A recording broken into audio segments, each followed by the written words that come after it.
ലൂക്കോസ് 19:26.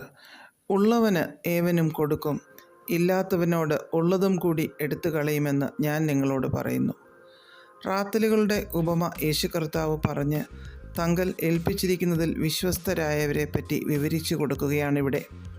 കുലീനനായ ഒരു മനുഷ്യൻ തൻ്റെ ദാസന്മാരെ വിളിച്ച് ഓരോരുത്തർക്ക് വെള്ളി പകുത്തു കൊടുത്തു. അതുകൊണ്ട് വ്യാപാരം ചെയ്തു കൊള്ളുവാൻ പറഞ്ഞു. 10 റാത്തൽ വെള്ളി കിട്ടിയ ദാസൻ വ്യാപാരം ചെയ്ത് 10 കൂടി നേടി. യജമാനൻ തിരിച്ചു വന്നപ്പോൾ അവനിലെ വിശ്വസ്തതയെ അംഗീകരിച്ച് മാനിച്ച് അവനെ 10 പട്ടണത്തിന് അധികാരമുള്ളവനാക്കി. 5 റാത്തൽ വെള്ളി കിട്ടിയവനും വേറെ 5 കൂടി നേടി.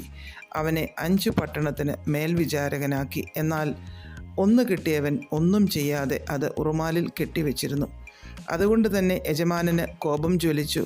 ആ റാത്തൽ അവനിൽ നിന്നെടുത്ത് 10 റാത്തലുള്ളവന് കൊടുക്കുവാൻ കൽപ്പിച്ചു. അപ്പോൾ കർത്താവ് പറഞ്ഞതാണ് നാം തുടക്കത്തിൽ വായിച്ച വാക്യം. നമുക്ക് ഓരോരുത്തർക്കും ദൈവം താലന്തുകൾ നൽകിയിരിക്കുന്നു. അതിനെ നാം വിശ്വസ്തയോടെ ഉപയോഗിക്കണമെന്ന് ദൈവം ആഗ്രഹിക്കുന്നു. വചനത്താലും പ്രവൃത്തിയാലും പ്രാർത്ഥിച്ചും ദയയുള്ളവരായും സൽപ്രവൃത്തികൾ ചെയ്തുമൊക്കെ നമ്മിൽ നൽകിയിരിക്കുന്ന ദൈവിക താലന്തുകളെ നമുക്ക് ദൈവരാജ്യത്തിൻ്റെ മഹത്വത്തിനായി ഉപയോഗിക്കുവാൻ സാധിക്കും.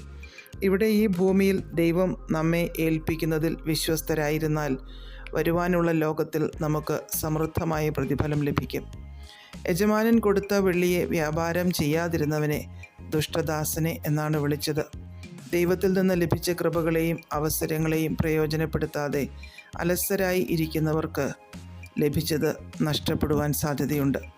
എന്നാൽ ദൈവം തന്ന കഴിവുകളും കൃപകളും വിശ്വസ്തയോടെ ദൈവനാമ മഹത്വത്തിനായി ഉപയോഗിക്കുന്നവർക്ക് ദൈവം കൂടുതൽ കൃപയും അനുഗ്രഹവും നൽകുന്നു. അതിനാൽ ദൈവം നമ്മുടെ മേൽ പകർന്നിരിക്കുന്ന നന്മകളെ, കൃപകളെ ദൈവരാജ്യത്തിൻ്റെ വളർച്ചയ്ക്കായി, സുവിശേഷത്തിൻ്റെ വ്യാപനത്തിനായി ഉപയോഗിക്കാം. നല്ലവനും വിശ്വസ്തനുമായ ദാസനെ എന്ന വിളിക്ക് യോഗ്യരായിത്തീരാം. പ്രാർത്ഥിക്കാം.